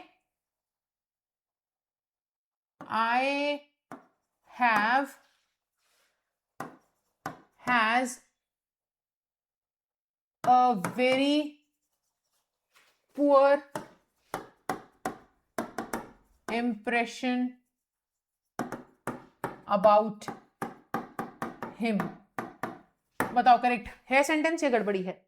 before meeting him in person I has a very poor impression about him. बताओ करेक्ट है कि नहीं? तो सेंटेंस करेक्ट नहीं है ना। क्यों नहीं है? क्योंकि यहां पे होने की बात हो रही है कि मेरे पास था, तुमको लेकर के मेरे माइंड में जो नजरिया था, जो इंप्रेशन था, वो अच्छा नहीं था तुमसे मिलने से पहले। बिफोर मीटिंग हिम, उससे मिलने से पहले मेरे माइंड में जो थॉट था उसको लेकर, जो उसकी इमेज थी, वो बहुत ही गंदी थी। ठीक है। सो किसी चीज का होना, आपके माइंड में कोई चीज पोजेशन की बात हो रही है ना, आपके मन में जो इमेज थी उसके लिए वो अच्छी नहीं थी। तो बेटा यहां पर आपको समझना पड़ेगा, आई लगा है, हैव लगा है, ठीक है। हैव के बाद क्या आता है? वर्ब की थर्ड फॉर्म आती है ना। तो यहां पर ये जो हैज है, ये यहां पर किस चीज की बात कर रहा है? पोजेशन, कि मेरे पास था, मेरे पास जो इमेज थी तुम्हारी वो अच्छी नहीं थी। तो पोजेशन की बात हो रही है, तो हैव के बाद ये हेल्पिंग वर्ब है, हैव के बाद यहां पे जो मेन वर्ब है उसकी थर्ड फॉर्म आनी चाहिए। तो I have had, simple. Clear? ठीक है। सो इतना सा आपको समझना है। तो ये होते हैं हमारे हैव हैड, हैड हैड, और हैज हैड भी अगर आप लगाना चाहो तो देखो सीधी सी बात है, हैज हैड कैसे लगता है बेटा? देखो अगर मैं बोलूं शी हैज, ठीक है, she has had coffee on an empty stomach, she is ill because she has had coffee on an empty stomach। तो यहां पर हमें क्या समझ में आ रहा है बेटा? यहां पर समझ में आ रहा है कि उसने पी थी, वो पी चुकी है, ठीक है, वो खाली पेट कॉफी पी चुकी है। तो यहां पे हैज क्या है? ये हेल्पिंग वर्ब है, लेकिन ये हैड क्या है? ये यहां पे ड्रिंक का मीनिंग देना चाह रहा है, और ड्रिंक की थर्ड फॉर्म क्या होती है? ड्रंक होती है। तो या तो मैं ये लिख सकती हूं शी हैज ड्रंक, है ना, पी है उसने कॉफी खाली पेट, वो पी चुकी है खाली पेट कॉफी, या तो मैं ये लिख सकती हूं, या फिर मैं ड्रिंक के जगह पर हैव का थर्ड फॉर्म भी तो यूज कर सकती हूं, हैड। तो यही है, she has had coffee on an empty stomach. सीधी सी बात, गॉट इट? तो ये थे हमारे वर्ब्स। अब देखो यहां पर आपको आगे क्या समझना है बेटा, आपको आगे समझना है कि हमारे पास ना, मैंने आपको स्टार्टिंग में लेक्चर के बोली थी ना एक चीज बेटा, मैंने स्टार्टिंग में लेक्चर के बोला था आप लोगों को कि हमारे वर्ब ना बहुत इंपॉर्टेंट होते हैं एक सेंटेंस में। कोई भी सेंटेंस बिना वर्ब के बन ही नहीं सकता। आप समझ रहे हो क्यों नहीं बन सकता? इसके पीछे का रीजन क्या होगा? इसके पीछे का सिंपल सा एक रीजन है, और वो रीजन ये है कि हमारे जो वर्ब्स होते हैं वो बहुत इंपॉर्टेंट रोल प्ले करते हैं। ठीक है, वो एक सेंटेंस में यूज होते हैं ना, तो वो सेंटेंस में हमें बहुत सारी इंफॉर्मेशन देते हैं। हमें मूड के बारे में बताते हैं कि सेंटेंस में जो काम हुआ है वो काम किस तरीके से हुआ, उसके पीछे का मूड क्या था। ठीक है, वो हमें टाइम बताते हैं, टेंस बताते हैं, है ना। वर्ब ही है जो टाइम बताते हैं कि काम कब हुआ, कैसे हुआ। वर्ब ही हमें नॉलेज देते हैं मूड के बारे में। वर्ब ही हमें सेंटेंस में टाइम एंड टेंस के बारे में बताते हैं। वर्ब ही हमें सब्जेक्ट के बारे में बताते हैं कि काम करने वाला व्यक्ति कितने थे, कैसे व्यक्ति थे, उनका नंबर क्या था। तो एक छोटा सा शब्द एक सेंटेंस के अंदर आकर इतनी सारी नॉलेज दे रहा है आपको, सेंटेंस के बारे में इतना कुछ बता रहा है कि काम कब हुआ, कैसे हुआ, किसने किया, कितने लोगों ने किया। जब ये सारी इंफॉर्मेशन आपको एक छोटा सा वर्ड बता रहा है, वर्ब, तो वो इंपॉर्टेंट क्यों नहीं होगा? क्योंकि उसने पूरी जान डाल दी है ना सेंटेंस के अंदर, पूरा लाइवली हो चुका है सेंटेंस, है ना। वो इतनी सारी इंफॉर्मेशन एक छोटा सा वर्ड आपको दे दे रहा है और पूरे सेंटेंस को मीनिंगफुल बना रहा है। तो इसलिए वर्ब एक सेंटेंस में आना बहुत इंपॉर्टेंट होता है।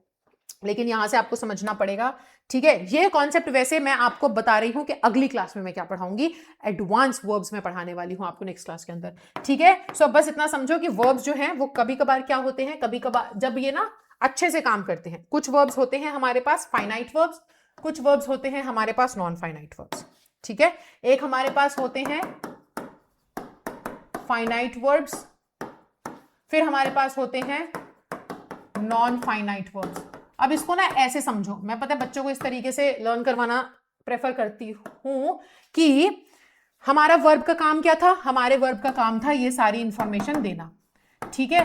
तो बेटा जैसे बच्चे होते हैं ना छोटे, है ना, जब वो एकदम ठीक होते हैं तो वो सारे काम कर लेते हैं। मम्मी का ये काम है, मम्मी लाओ मैं ये काम भी कर देता हूँ, मम्मी लाओ मैं वो काम भी कर देता हूँ, लाओ मैं पढ़ाई भी कर लेता हूँ, लाओ मैं ये भी कर देता हूँ, सब काम कर लेते हैं, खेल कूद भी लेंगे, सब कर लेंगे। लेकिन जब बीमार पड़ जाते हैं, कुछ काम कर पाते हैं, बिस्तर में पड़े रहते हैं, कुछ काम नहीं कर पाते।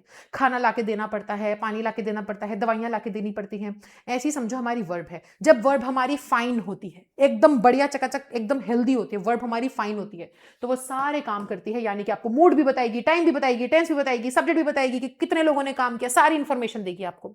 पर हमारी सब्जेक्ट कभी कभार नॉन फाइनाइट होती है, यानी कि नॉट फाइन, बेचारी तबीयत खराब है उसकी, है ना, शी इज नॉट फाइन। तो जब ये हमारी वर्ब ठीक नहीं होती तो आपको कोई इंफॉर्मेशन नहीं देती। बस ऐसे याद रखो, फाइनाइट वर्ब्स यानी कि एकदम फाइन है ये। जैसे हम बोलते हैं ना कि बेटा are you feeling well now, are you fine, अभी तुम ठीक हो, तुम्हारी तबीयत खराब तो नहीं है? Yes ma'am I am fine. तो फाइन का मतलब क्या है? एकदम ठीक हो। तो ये वर्ड्स हैं जो ठीक है, जो सारा काम करेंगी, जो सारी इंफॉर्मेशन देंगी। इंफॉर्मेशन कौन सी? ये सभी। लेकिन ये वाली वर्ब्स कौन सी हैं जो फाइन नहीं है, बेचारी बीमार पड़ी है कि ma'am I am not fine. I am not fine यानी कि अब इनसे उम्मीद मत करो कि कोई काम करने वाली है। अब वर्ब काम करती कैसे सेंटेंस में? तुम बोलोगे मैम वर्ब का काम मतलब, ठीक है मैं समझ गया कि वर्ब हमें टाइम के बारे में, टेंस के बारे में, मूड के बारे में, सब्जेक्ट के बारे में इंफॉर्मेशन देती। कैसे? कान में आके खुसफुसाएगी थोड़ी तुम्हारे कि अभी 4 लोगों ने काम किया है, काम जो है वो अभी प्रेजेंट में हुआ है। नहीं ना, वो अपने फॉर्म्स बदलती है बेटा। देखो अगर मैं बोल रही हूं कि 5 लड़के, 5 बॉयज, अगर मैं बोलूं 5 बॉयज, 5 लड़कों ने काम किया, तो यहां पे हम आर लगा देते हैं, ठीक है। पर वहीं पर अगर मैं बोलूं 1 बॉय, एक लड़के ने काम किया, तो हम यहां पे इज लगा देते हैं, है कि नहीं? आप सोचो कि अगर मैं यहां पर कहूं कि ही प्लेज, लेकिन वहीं पर मैं लिखूं कि दे प्ले, तो बेटा ये देखो ना, ये हमारी फाइनाइट वर्ब है।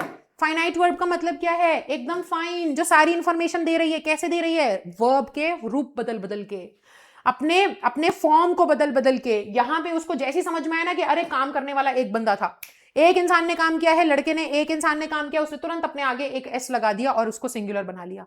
जैसे ही उसे पता चला वर्ब को कि अरे यार यहाँ पे बहुत सारे लोगों ने काम किया है, दे यानी कि काफी सारे लोग काम कर रहे हैं, तो उसने तुरंत एस को हटा दिया और वो भी प्लूरल बन गई।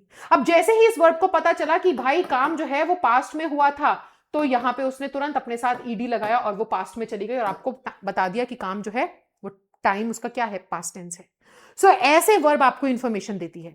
समझ में आया? तो बेटा अब ये फाइनाइट वर्ब्स क्या है? ये फाइनाइट वर्ब्स वो वाली वर्ब्स हैं जो एकदम सही होती हैं, एकदम ठीक होती हैं, सारी इंफॉर्मेशन देती हैं, यानी कि आपको इनके अंदर चेंजेस देखने को मिलेंगे। ये रूप बदल बदल के आपको दिखाएंगी कि यस ये है इंफॉर्मेशन, टाइम क्या है, टेंस क्या है, मूड क्या है, सब्जेक्ट के बारे में इंफॉर्मेशन देंगी। लेकिन जो नॉन फाइनाइट वर्ब्स हैं ये कोई इंफॉर्मेशन नहीं देने वाली, क्योंकि यार तबियत खराब है ऐसे समझ के चलो ना, कहां कुछ काम करने वाली, कोई काम नहीं करने वाली। तो सीधी सी बात है, मैंने क्या बोला कि सेंटेंस के अंदर वर्ब क्यों आती है? सेंटेंस के अंदर वर्ब इसलिए आती है क्योंकि वो बहुत इंपॉर्टेंट काम करती है, बहुत इंपॉर्टेंट जानकारी देती है। अब सोचो अगर उसी वर्ब की तबियत खराब हो जाए तो हम क्या करेंगे? तो भैया सेंटेंस तो बनाने जरूरी हैं। एक वर्ब अगर काम करना बंद कर देगी तो ये थोड़ी कि सेंटेंसेस बनने कम हो जाएंगे, बंद हो जाएंगे, हम कुछ बात नहीं बोलेंगे। तो अगर एक सेंटेंस के अंदर एक वर्ब अगर ठीक से काम नहीं कर रही है, हमें इंफॉर्मेशन नहीं दे रही है, वो अपने अगर रूप को नहीं बदल रही है, अपनी फॉर्म को चेंज नहीं कर रही है, तो हम उसकी जगह पे दूसरी फाइनाइट वर्ब ले आते कि वो ढंग से काम करे। तो इसका एक एग्जाम्पल अब देकर के समझाती हूं। ये तो हो गई कहानी। अब एग्जाम्पल कुछ इस तरीके से है कि मैं बोलूं कि he plays, she played, they play. लेकिन अगर मैं यहां पे ऐसे लिख दूं कि he likes to play, she liked to play and they like to play, तो बेटा अब यहां पर आप खुद देखो, आपकी नजरों के सामने है ये कि इधर जब एक इंसान की बात हो रही थी तो प्लेज हो गया, है ना? वर्ब ने अपना फॉर्म चेंज किया आपको इंफॉर्मेशन देने के लिए कि सिंगुलर है सब्जेक्ट, नंबर में एक है। लेकिन वहीं पर जैसे हमारा टाइम बदला, पास्ट में चली गई चीजें, वर्ब ने दोबारा से अपना फॉर्म चेंज कर लिया और उसने बोला कि ईडी लगा दो, क्योंकि भाई अब ना पता चलना चाहिए कि ये पास्ट की बात हो रही है। जैसे हमने देखा कि हमारा जो नंबर है वो इंक्रीज हो चुका है, लोगों का सब्जेक्ट बहुत सारे हैं, मोर देन वन है, तो उसने तुरंत अपने आगे से सब कुछ हटा दिया, एस भी हटा दिया, और उसने बोला कि भाई अब इंफॉर्मेशन मिलनी चाहिए, रूप चेंज करो ताकि इंफॉर्मेशन मिले कि सब्जेक्ट जो है वो प्लूरल है। आया समझ में? लेकिन वहीं पर यहां पे ये देखो बदल ही नहीं रही है। यही चीज जो हम यहां पे चेंज कर करके आपको इंफॉर्मेशन दे रही थी, यहां चेंज ही नहीं हो रही है। हमने बोला ही, वो तब भी प्ले है। हमने बोला शी, वो तब भी प्ले है। हमने टेंस चेंज किया, तब भी प्ले है। हमने बोला कि एक इंसान नहीं बहुत सारे इंसान, वो तब भी प्ले है। तो यानी कि अब ये जो है ये नॉन फाइनाइट है, इससे कोई इंफॉर्मेशन एक्सपेक्ट मत करो, कुछ नहीं इंफॉर्मेशन देने वाली। भाई अब उसकी तबियत खराब है, now she is going to remain like that, अब वो ऐसी ही रहने वाली है। यहां पे वो ठीक थी तो आपको इंफॉर्मेशन दे रही थी, लेकिन यहां पे क्या हुआ, क्योंकि इसकी तबियत खराब हो चुकी है, क्योंकि ये नॉन फाइनाइट वर्ब है, it is not working fine, सही से काम नहीं कर रही, तो इसका मतलब क्या कि सेंटेंस में मीनिंग नहीं मिलेगा हमको। तो इसलिए हमने एक दूसरी वर्ब लेकर के आए जो कि हमें करेक्ट मीनिंग देती रहेगी। तो जैसे हमने बोला ही, तो उसने बोला ठीक है लाइक्स, ये काम नहीं कर रही तो ये तो करेगी, ही लाइक्स टू प्ले। हमने बोला शी, हमने टेंस चेंज किया तो इसने भी तुरंत अपना रूप चेंज कर लिया, फॉर्म चेंज कर लिया, उसने बोला पास्ट टेंस है तो ईडी लगाओ। जैसे हमने बोला दे, तो इसको समझ में आ गया कि अच्छा लोग बढ़ चुके हैं, नंबर बढ़ चुका है हमारे सब्जेक्ट का, तो सब हटा दो और लाइक। तो इस तरीके से आपको समझना पड़ेगा कि ये होती हैं फाइनाइट वर्ब्स, ठीक है, और ये होती हैं फाइनाइट, नॉन फाइनाइट। आया समझ में? अब बेटा आपको समझना पड़ेगा, देखो यहां तक तो हमारा सफर था बेसिक वर्ब का, ये थी बेसिक वर्ब जिसमें ट्रांजिटिव एंड ट्रांजिटिव मैंने पढ़ा दिया, मेन वर्ब और हेल्पिंग वर्ब मैंने पढ़ा दिया। मेन वर्ब से ही निकल के आती हैं ट्रांजिटिव एंड ट्रांजिटिव, याद रखना। हेल्पिंग वर्ब से निकल के आती हैं प्राइमरी हेल्पिंग वर्ब और मॉडल वर्ब्स, राइट। हमने ट्रांजिटिव एंड ट्रांजिटिव को भी पढ़ा और हमने ना कंफ्यूजिंग वर्ब्स को भी पढ़ा जहां से क्वेश्चन आ सकते हैं। अब यहां से सफर जो शुरू होता है वो शुरू होता है एडवांस वर्ब्स का। अब हम यहां पे देखने वाले हैं एडवांस्ड वर्ब्स के अंदर कि नॉन फाइनाइट वर्ब भी तीन प्रकार के होते हैं। एक होती है हमारे पास इन्फिनिटिव, ठीक है, एक होते हैं हमारे पास इन्फिनिटिव, एक होते हैं हमारे पास जेरेंड्स, एक होते हैं हमारे पास पार्टिसिपल्स। इनको हम बोलते हैं एडवांस वर्ब्स। ये सारे के सारे नॉन फाइनाइट वर्ब्स हैं, ये सारी नॉन फाइनाइट वर्ब्स हैं। अब होता क्या है ना कि अब ये जो वर्ब है ना, मैंने बोला ना इसकी तबीयत खराब हो गई, कोई इंफॉर्मेशन नहीं दे रही है, तो अब ये क्या है ना, अब ये वर्ब तो है दिखने में, काम नहीं कर रही वर्ब की तरह। अब खराब हो चुकी है, तबीयत खराब है इसकी, ठीक है, इतना समझ के चलो। सो अब ये वर्ब की तरह काम नहीं कर रही। वर्ब का काम क्या होता है, ये इंफॉर्मेशन देना ना, जो भी मैंने आपको बताया था, ये अपने रूप बदल बदल के इंफॉर्मेशन देती है, टाइम, टेंस, मूड वगैरह के बारे में, सब्जेक्ट के बारे में। अब ये वो काम नहीं कर रही है। अब ये वर्ब तो है, दिखने में देखो प्ले, प्ले अगर देखा जाए तो क्या है, एक तरीके का एक्शन है, लेकिन अब ये ना उसके तरीके से काम नहीं कर रही है नॉन फाइनाइट की कैटेगरी में। तो अब ये होता क्या है कि ना, अब ये वर्ब्स का ना थोड़ा दिमाग खराब हो जाता है, ठीक है। ये वर्ब होते हुए भी लेकिन किसी और के तरीके से एक्टिंग करने लग जाती हैं। तो अब ये ना तीन अलग अलग किरदारों को निभाती हैं, ठीक है। या तो ये इन्फिनिटिव बनती हैं, या तो ये जेरेंड बनती हैं, या तो ये पार्टिसिपल बनती हैं। मतलब कि वर्ब होगी नाउन की तरह एक्ट करेगी, वर्ब होगी तो आपका एडजेक्टिव की तरीके से एक्ट करेगी, अलग अलग तरीके से एक्ट करती है। तो ये अब हिस्सा जो है ये हम पढ़ेंगे हमारे एडवांस वर्ब के क्लास में, जो कि होगी अगली क्लास, ठीक है। नेक्स्ट क्लास हमारी एडवांस वर्ब्स के ऊपर होने वाली है। सो ये कॉन्सेप्ट अपने आप में एक कॉन्सेप्ट है, आज ही पढ़ा दिया तो खिचड़ी बन जाएगी मन में, ठीक है। सो अब इसको बचाओ अगली क्लास के लिए, और अभी तक मैंने जो बताया है, जो पढ़ाया है, उसको अच्छे से रिवाइज करो। देखो यहां से क्वेश्चन डायरेक्टली वर्ब से आते नहीं है, क्वेश्चन ना वर्ब्स को समझोगे तब जाकर के टेंसेस, ट्रांसफॉर्मेशन ऑफ सेंटेंसेस, इस टाइप के क्वेश्चंस कर पाओगे, क्योंकि ट्रांसफॉर्मेशन ऑफ सेंटेंसेस में ये सब पूछा जाता है, इन्फिनिटिव्स, जेरेंड्स आते हैं, है ना, सिंथेसिस जिसको हम बोलते हैं। तो इसलिए मैंने वर्ब पढ़ा है। तो इससे आपको भी क्वेश्चन करने की जरूरत नहीं है, अभी आपको बस इसको समझने की, कहानी अपने दिमाग में बैठाने की जरूरत है। इस कहानी को अच्छे से दिमाग में बैठा लिया तो अब इस कहानी से तुम्हारा बन गया बेस। अब इसके ऊपर जो नॉलेज मिलेगी वो अब जो है ना, ये बेस इतना स्ट्रांग रहेगा तो ऊपर जो नॉलेज मिलेगी वो बहुत स्ट्रांग होती चली जाएगी, क्वेश्चंस अच्छे से कर पाओगे। अगर यही बेस ही नहीं पता ना तुमको, तो ऊपर मैं कितनी भी तुम्हें ज्ञान देती रहूं, सब बिखर जाएगा, सब बिखर जाएगा और परेशान होगे, रट्टा मारना पड़ेगा। तो इतनी सी मेरी बात है। तो अब यहां से जो क्लास शुरू होगी, नेक्स्ट लेक्चर जो होगा एडवांस वर्ब्स का, वो एक अलग चीज है, वो मैं अलग से आपको बताऊंगी, अलग सेशन में बताऊंगी, क्वेश्चंस भी करवाऊंगी वहां पर। यहां पर आज मैंने आपको बेसिक वर्ब्स पढ़ाया है, जिसका आपको करना है रिविजन। सो आई होप आपको अच्छे से लेक्चर समझ में आया होगा, अच्छा लगा होगा, right. And now I will see you in the next class. तब तक के लिए bye bye, take care and thank you so much.